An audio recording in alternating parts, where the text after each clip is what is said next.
I'm Caleb Brooks with the AHSAA Radio Network. I'm at UMS-Wright here in Mobile, Alabama, joined by legendary head football coach, Coach Terry Curtis. And Coach, first of all, thank you for taking the time to sit down with me today and letting me come here and visit your program, visit your school. And I came pulling in, and first thing you notice, obviously, when you're pulling in is just the facilities you guys have. The baseball field, the softball field, the football field out there is incredible. And this weight room right here, when you have all of this, that for a coach, because not every coach has what you guys have here. I mean, how grateful are you for it, and how special is it to have all this equipment? Well, we're very grateful, and we talk to our kids about that. To have everything right here on your campus is kind of unheard of. Mm-hmm. Our soccer field, a turf practice field, a softball field, football field, baseball field. Mm-hmm. And we got some practice fields still. So, yeah. A lot of the credit goes to, our maintenance people who keep those fields up. And, mm-hmm. But we're very proud of them. And without a doubt, they're the big advantage to having those things on your campus where you can go straight to practice or you can go straight to the games. And fans like it. Mm-hmm. And people coming in from the outside, like to come to play at our and run on our track at our facilities and all. So it's something that we're very grateful and hopefully we won't ever take for granted. Yeah, and it's one thing to have what you guys have. It's another thing to use it to do what you guys have done. And y'all have won countless state championships here, not only in football and in multiple sports. And so to not only have it, but then to use it the way that you guys have to win like that has also make you feel pretty good about what you're doing here. Well, and what facilities also does that a lot of people doesn't realize is when you have nice facilities, you can get good coaches. They want to come and be a part of that facility mm-hmm. and that venue, and therefore you are able to go and get top-notch coaches. And I couldn't be prouder of my football staff, and then my baseball coach, my softball coach, my volleyball coach. They're all outstanding people and outstanding coaches, and they do a great job of developing our kids. How much easier does it make it, for all coaches to show up to work every day knowing that, the school supports what you're doing? You can tell by what they've given you with all the facilities. I mean, that has to make it a lot easier knowing that the school has your back and they're supporting what you guys are doing here.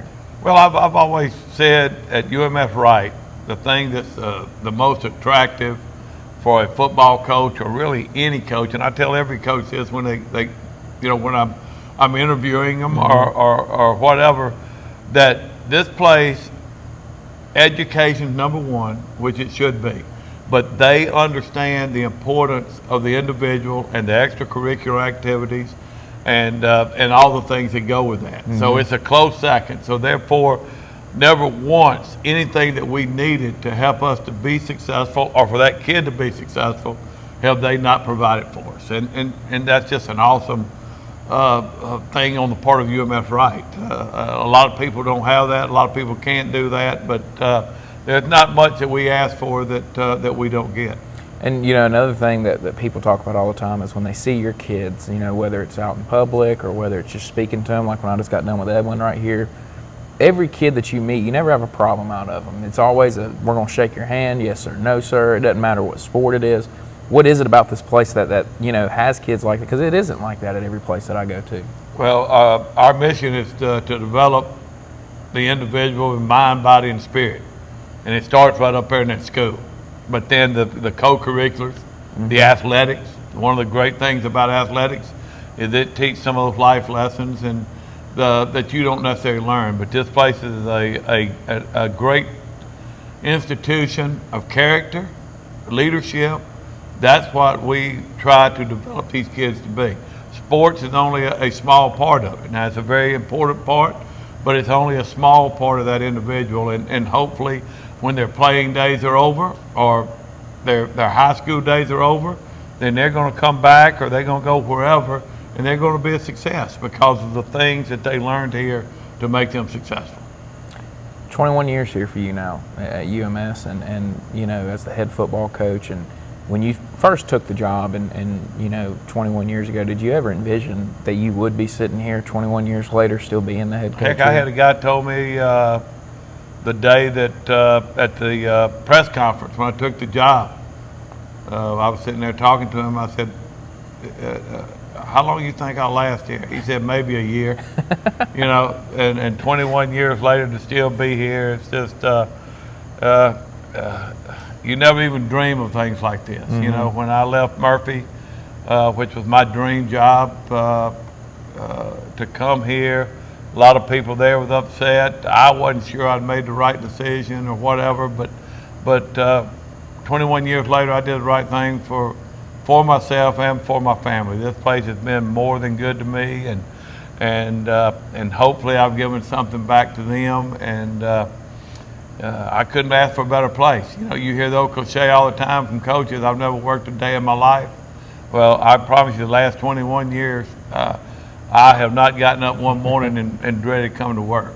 Yeah, and I'm not saying all days are easy and all days are whatever, but I've got up and knowing I was going to have the support of the administration, the teachers, the board of trustees, everyone involved.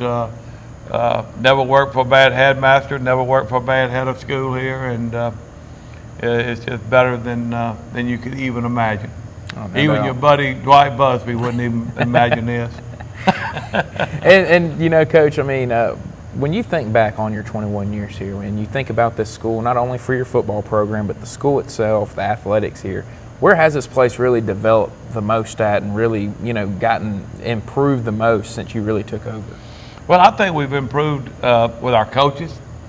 When I got here back in the day, there was a lot of volunteer coaches, and we've got most of our coaches now on staff, you know, employed in one way or the other. And I think that was a big deal, because I think it's very important for especially your head coach of a sport to be on campus where he sees the kids. He don't just see them at practice. He sees them all during the day. He knows their attitudes. He knows the deal. You know, a lot of kids act different on that practice field than they do during the day. Oh, yeah. And you need to know that. And I think that's been great. And then the facilities have just changed. The whole landscape of the school has changed in 21 years. You know, just building after building and field after field and renovation after renovation.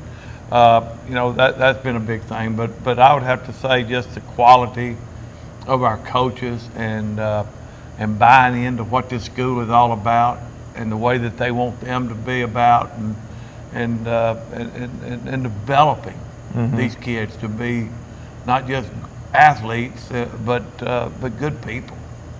You know, I was at Bayside yesterday, and I talked to them about, you know, how y'all are in the same situation. You get a unique opportunity to see these kids grow up from being a little kid to a high schooler, and there's kids that are on your team now that weren't born when you took the job here. And so, you know, I guess kind of tell me a little bit about how unique it is that you get to see these kids grow up and you really get to start developing relationships with them before they even get to you in 7th and 8th grade and 9th grade. That's a very good point. And that's been so much fun to watch these kids from K4 all the way up and play 3rd grade football or intramurals and all up. You get to know them.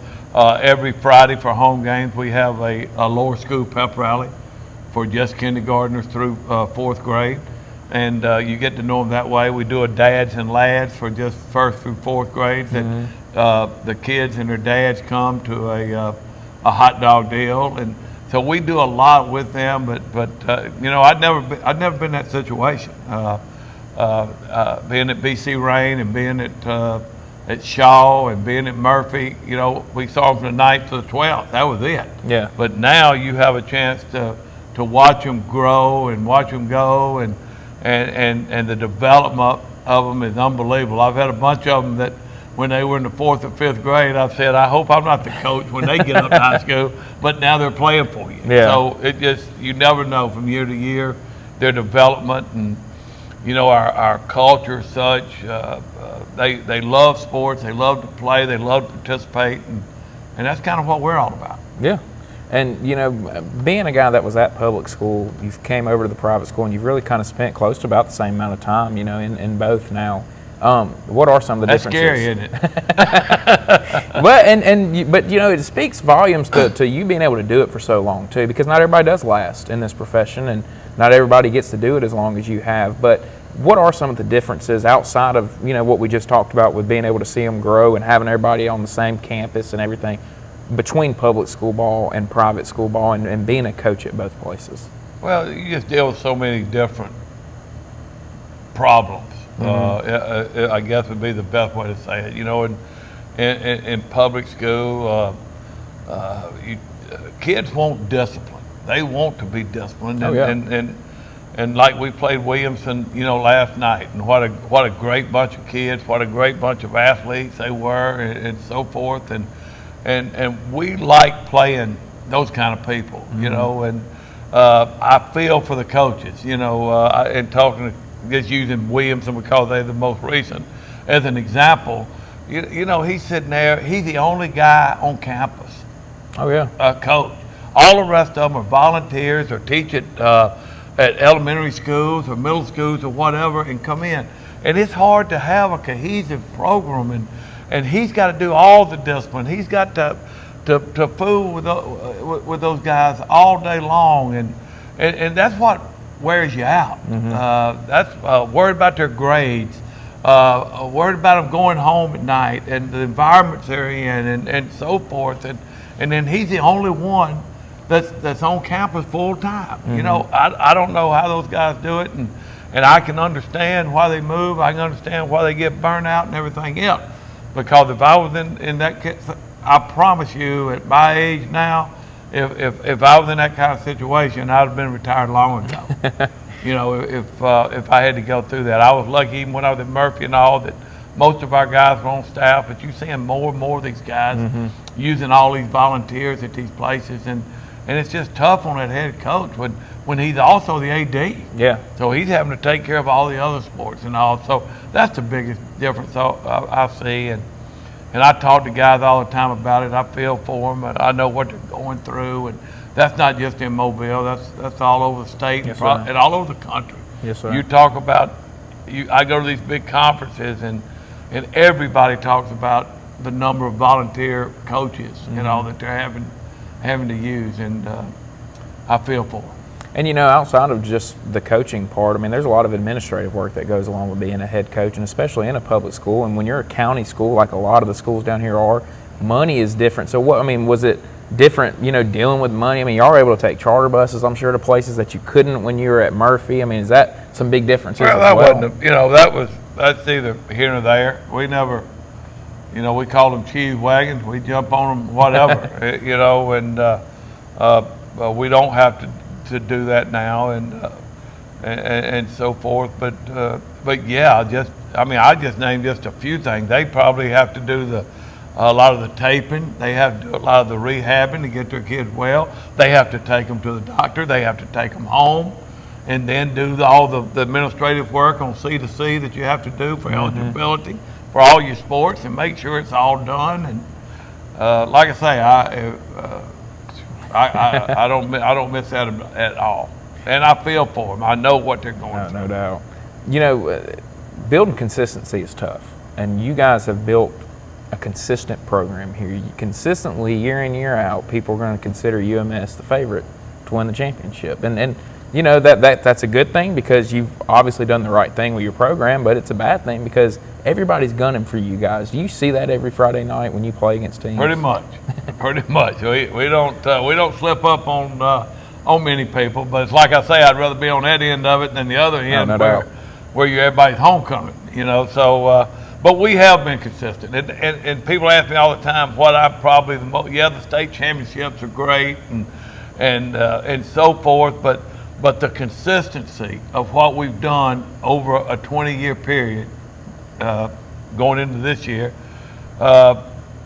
is what I'm probably the most proud of. We've been to the third round of the playoffs 18 out of the 20 years. We've won the 8 state championships, but we've been consistent. We've always been a contender.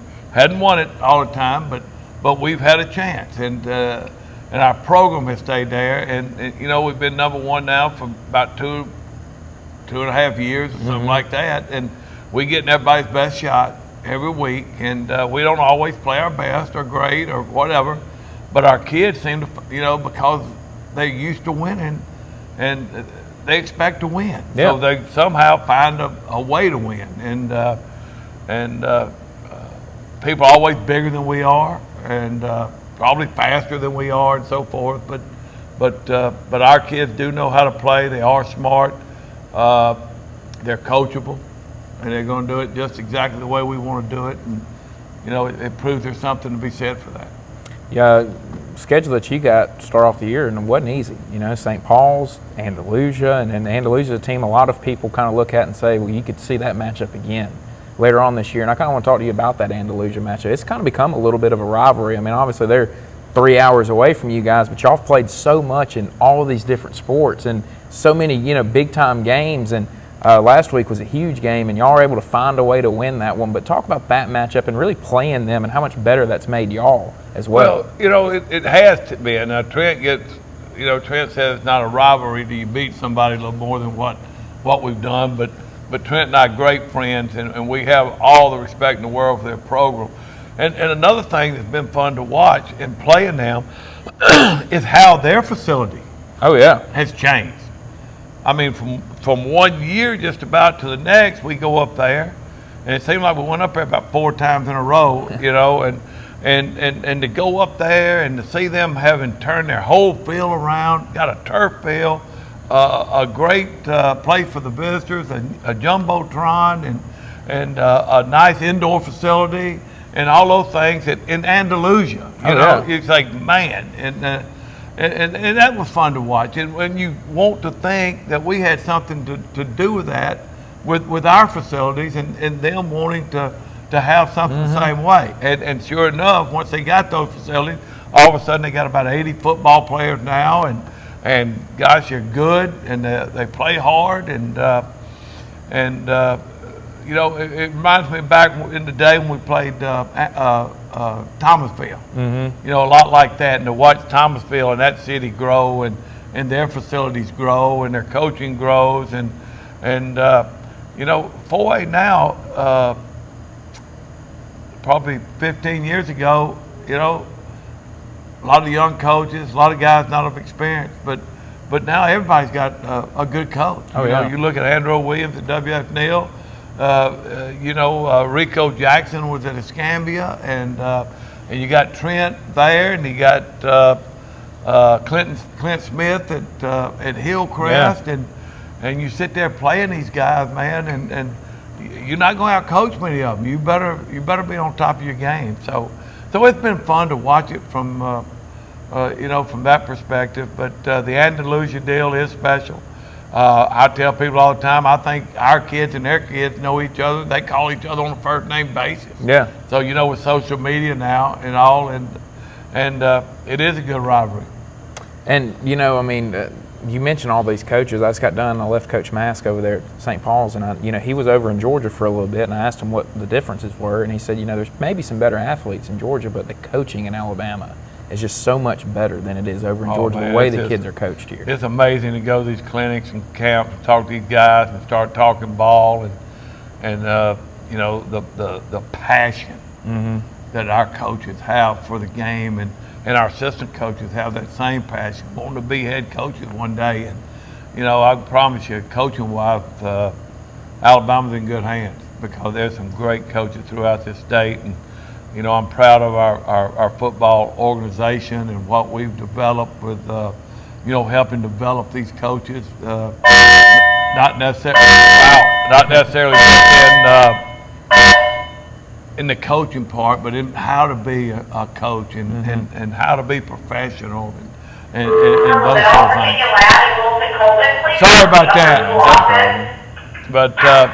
But it's really, you talk about that, and my son was just telling me yesterday morning on the phone, who made the schedule out, and it was kind of the luck of the draw, but we had to move St. Paul's to 1 2 years ago because of they in a 9-team region.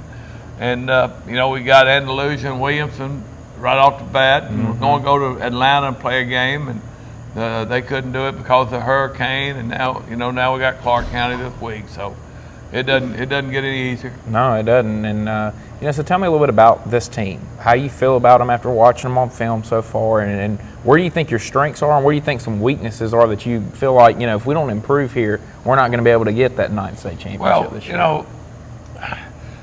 You hate to say that you start off slow or how you start off, but we have started off slow in that. But the good thing is it'd be different if you look and you see all your problems and you look around and you say, well, there's nothing we can do about it. It is what it is. But most of the problems that we're having and so forth are fixable. Mm-hmm. They're coaching points. They're just a little bit here. Young guys, playing with wrong leverage or not keeping contained or motion penalties or a bad snap here or blocking the wrong guy here or hitting the wrong hole there or missing a pass and those sort of things. So, we're playing 2 quarterbacks that are new and hopefully one of them is going to emerge. We've got some new people in the offensive line that are going to only get better, every game. But, I like the team. They come to work every day, and gosh, it's been hot. I'm sure it has been throughout the state. So, to be 3-0 right now, we're very grateful for that. You're talking about being grateful. So, we've got some good players, and I really think that as the season goes on, we're going to be okay. Do you feel like you're better in some areas than you were maybe a year ago? I don't. We lost some good linebackers. I doubt if we're better on either side of the ball right now. Some of our key guys are back, and that always helps. I think offensively, I know we're going to get a lot better as we go on and kind of get used to some stuff. And defensively, they play hard, and it's hard to beat last year with that defense. But they're playing good right now. Had a shutout last night, so that was good to see. But there's still we still have a lot of problems and wrong things we got to work on. Yes, sir. Well, Coach, I really appreciate you taking the time to sit down with me, taking time out of your day, and congrats on another win last night against Williamson, and really looking forward to seeing how the rest of this year goes for you guys. Well, thank you, Caleb, and I know your daddy's proud of you. Yes, sir. Your dad's a good friend of mine, and love those guys up there, and Benjamin Russell, and what they've done. And we mentioned Dwight Busby earlier, and I saw where they named the field after Savarese and Willie Carl. Yes, sir. Man, what a great town they have up there, and it's good to have friends up in that area. So tell them all hello. Yes, sir. Will do. All right, Good luck, buddy. Coach. All right, Thank you. Thanks.